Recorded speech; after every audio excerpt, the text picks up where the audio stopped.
Good morning student. आज आपण आपला जो चॅप्टर आहे मॅनमेड मटेरियल याची एक्झरसाइज आज आपण समजून घेणार आहोत. बघा, पहिला question try to find out. यामध्ये तुम्हाला फिल इन द ब्लँक ज्या असते त्या फिलअप करायच्या आहे. पहिला question, plastic show plasticity property hence it can be moulded to any shape. म्हणजे प्लास्टिक मध्ये प्लास्टिसिटी ही प्रॉपर्टी असते, त्यामुळे तुम्ही त्याला कोणताही शेप देऊ शकता.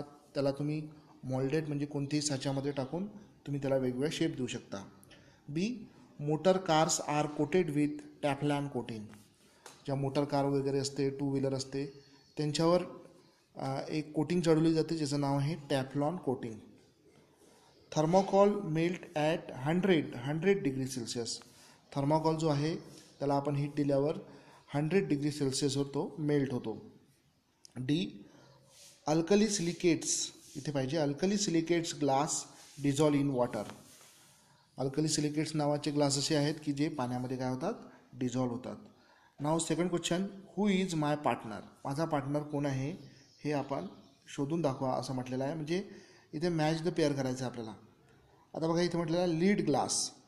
लीड ग्लासपासून काय बनते, इलेक्ट्रिक बल्ब. बेकलाईट हा जो प्लास्टिकचा एक प्रकार आहे, याच्यापासून इलेक्ट्रिक स्विचेस ज्या तयार होतात, ज्या बटन म्हणतो आपण त्यांना, तर त्या तयार होतात. थर्मोकॉलपासून थर्मोकॉलच्या प्लेट्स तयार होतात, प्लेट्स. ऑप्टिक ग्लासपासून लेन्स तयार होतात, लेन्स. आणि पॉलीप्रॉपोलिन हा जो प्लास्टिकचा प्रकार आहे एक, याच्यापासून मॅट्रेसेस म्हणजे चटया वगैरे असते त्या तयार होतात. आय होप तुम्हाला हा क्वेश्चन समजला.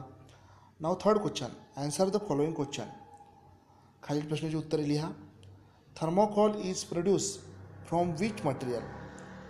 तुम्हाला माहितीच आहे की थर्मोकॉल हे पॉलिस्टायरीन या मटेरियलपासून तयार होते.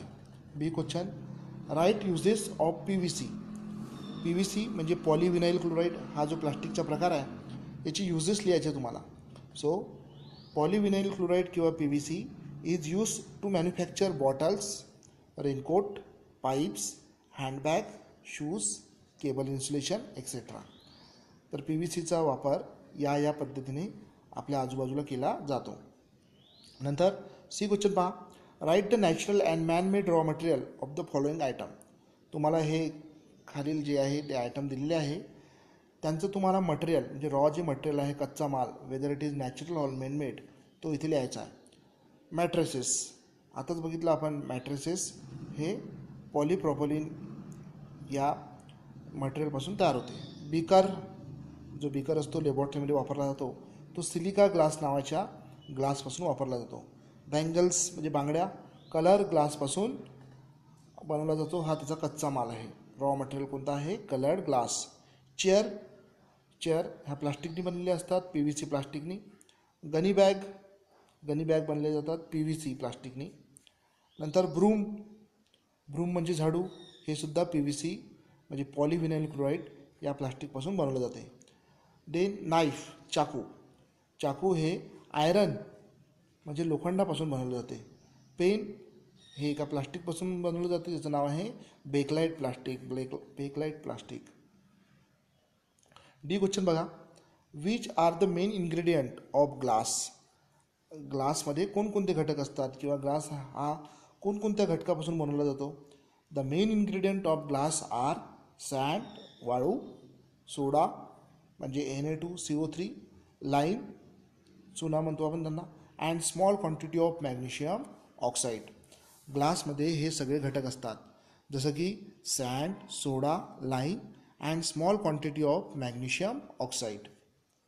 Then next question, how the plastic is produce. Plastic कसं तयार होते हे तुम्हाला लिहायचं आहे. बघा, plastic are made from natural material such as cellulose, coal, natural gas, salt and crude oil through polymerization process.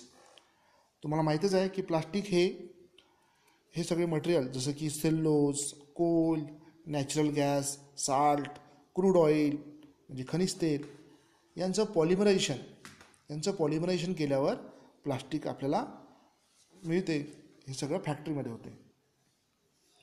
नंतरचा क्वेश्चन पाहूया आपण. चौथा क्वेश्चन इथे म्हटलेला आहे, distinguish between man-made material and natural material. Man-made material आणि नॅचरल मटेरियल यांच्यामध्ये तुम्हाला फरक स्पष्ट करायचा आहे. त्यांचे 3 पॉईंट लिहिले आहे आपण, चला बघून घेऊ. आता मॅनमेड मटेरियल म्हणजे काय? The material which is made by man it is called man-made material. ज्या वस्तू जे मटेरियल मनुष्याद्वारे बनवले जाते त्याला आपण मॅनमेड मटेरियल म्हणतो. आणि इकडे बघा, the material which is obtain from nature it is called natural material. आणि जे मटेरियल ज्या वस्तू आपल्या निसर्गाद्वारे प्राप्त होते त्याला आपण म्हणतो नॅचरल मटेरियल. आता जसं इथे एक्झाम्पल पहा. For example, plastic, thermocol, glass, rubber are manmade material. Plastic, rubber, glass हे सगळे मॅनमेड मटेरियल आहे. तर इकडे बघा, gold, silver, stone, copper etcetera this is the natural material. नाव third point, these are more harmful to the environment. दोघांची comparison जर केली, natural material and manmade material, तर मॅनमेड मटेरियल हे इन्व्हायरमेंटसाठी जास्त हार्मफुल आहे. दीज आर कम्पॅरेटिव्हली लेस, इथे चुकीने मोर झालेलं आहे, सॉरी, इथे लेस पाहिजे, less harmful to the environment. तुम्ही हे करून घ्याल. So these are comparatively less harmful to the environment. आणि तुलना केली असता नॅचरल मटेरियल हे मॅनमेडपेक्षा कमी हार्मफुल असतात. आय होप तुम्हाला हे क्वेश्चन समजला. नाव सेकंड, चौथ्यामधला सेकंड बघा, थर्मोप्लास्टिक आणि थर्मोसेटिंग प्लास्टिक यांच्यामधला फरक आपल्याला बघायचा आहे. बघा, थर्मोप्लास्टिक म्हणजे काय? It becomes soften on heating and we can give any desire shape. Such a plastic it is called thermoplastic. ज्या प्लास्टिकला हीट केलं असता तो सॉफ्ट होतो आणि त्याला तुम्ही कोणताही डिझायर्ड शेप देऊ शकता. अशा प्रकारच्या प्लास्टिकला आपण थर्मोप्लास्टिक असे म्हणतो. तर इकडे बघा, it is not become soften on heating and we can not give any desire shape. Such a plastic it is called thermosetting plastic. ज्या प्लास्टिकला हीट केल्यावरही तो सॉफ्ट होत नाही आणि मग आपण त्यामुळे त्याला दुसरा कोणताही शेप देऊ शकत नाही, अशा प्रकारच्या प्लास्टिकला आपण थर्मोसेटिंग प्लास्टिक असे म्हणतो. सेकंड पॉईंट बघा, it can B reuse and recycle again and again. आता थर्मोप्लास्टिक याला हीट दिल्यावर तो सॉफ्ट होतो, आपण कोणताही शेप देऊ शकतो आणि म्हणून हा आपण रियूज करू शकतो, रिसायकल करू शकतो अगेन अँड अगेन. पण thermosetting plastic it can not be reuse and recycle again and again. पण थर्मोसेटिंग प्लास्टिक असं आहे की त्याला हीट दिल्यावर तो सॉफ्ट होत नाही, त्याचबरोबर आपण त्याला वेगळा शेप देऊ शकत नाही आणि म्हणून हा आपण रियूज आणि रिसायकल पुन्हा पुन्हा करू शकणार नाही. It is a soft and it is a hard. दोघांची कंपॅरिझन जर केली, थर्मोप्लास्टिक आणि थर्मोसेटिंग प्लास्टिक यांची कंपॅरिझन जर केली, सो थर्मोप्लास्टिक इज सॉफ्ट, तो नरम असतो, and thermosetting plastic is hard, हा कसा असतो, कडक असतो. Now answer the following question in your own words. तुम्हाला खालील प्रश्नाची उत्तरं हे तुम्ही तुमच्या शब्दात द्यायची आहे. बघा, पहिला question, explain the effect of following material on environment and human health. खालील जे मटेरियल दिलेले आहे जसं प्लास्टिक, ग्लास, थर्माकॉल यांची इफेक्ट इन्व्हायरमेंटवरती आणि ह्युमन बिईंगवरती किंवा मानवाच्या आरोग्यावरती कसा होतो हे तुम्हाला लिहायचं आहे. पहिला आहे प्लास्टिक. बघा, प्लास्टिकचा effect, many animal ingest plastic bag mistaking them for food and therefore die. अनेक जे आपल्या आजूबाजूचे ॲनिमल आहे, काऊ वगैरे, हे काय करतात, बाय मिस्टेक त्यांच्याकडून ते प्लास्टिक इंगेस्ट केलं जाते, डायजेस्ट केलं जाते आणि यामुळेच त्यांचा काय होतो, मृत्यू होतो. Second, plastic release toxic chemical when burn causes air pollution. आता प्लास्टिकला जेव्हा आपण जाळतो त्यावेळेस त्याच्यातून टॉक्सिक गॅसेस, टॉक्सिक केमिकल्स बाहेर पडतात आणि त्याच्यामुळे आपलं जे ॲटमॉस्फिअर आहे किंवा जी हवा आहे ती प्रदूषित होते, एअर पोल्युशन होते. Third, birth defect, low immunity, cancer etcetera are negative effect on human health of plastic. आता जसं बर्थ डिफेक्ट, जन्मजात कोणता त्रास असणे, लो इम्युनिटी पॉवर चांगली नसणे, कॅन्सर यासारखे जे निगेटिव्ह इफेक्ट आहे ते सुद्धा प्लास्टिकमुळे मानवी आरोग्यावर होतात. आय होप तुम्हाला हे प्लास्टिक समजलं. आता आपण बघूया ग्लास. ग्लासचा इन्व्हायरमेंटवरती आणि मानवी हेल्थवरती काय परिणाम होतो ते आता आपण पाहू. First, while glass production mixture need to be heated up to 1500 degrees Celsius. During this, greenhouse gases like sulfur dioxide, nitrogen dioxide, carbon dioxide are released through the burning of fuel. आता जेव्हा ग्लासचं production करणं चालू असते तेव्हा ते जे mixture असते, sand, सोडा वगैरे जे काही मिक्सचर आहे त्या मिक्सचरला हीट करावं लागते up to the 1500 degree Celsius. आणि त्याचमुळे काय होते, sulphur dioxide, nitrogen dioxide, carbon dioxide यासारख्या ज्या ग्रीन हाऊस गॅसेस म्हणतो आणि यांना आपण, ह्या रिलीज होते ॲटमॉस्फिअरमुळे आणि त्याच्यामुळे एअर पोल्युशन होते. Second, as the glass is non degradable, if pieces of the waste glass material flow in to the water body it may affect the ecosystem. आता ग्लास ही अशी वस्तू आहे की ती कुजत नाही, ती नॉन बायोडिग्रेडेबल म्हणजे न कुजणारी अशी एक वस्तू आहे. त्यामुळे ते जे ग्लासचे वेस्ट पीसेस असतात ते जेव्हा वॉटर बॉडीमध्ये येतात फ्लो होत त्यावेळेस ते इकोसिस्टीमला अफेक्ट करतात. Water drainage may be block due to the glass piece. आता जे खराब ग्लासचे तुकडे असतात ते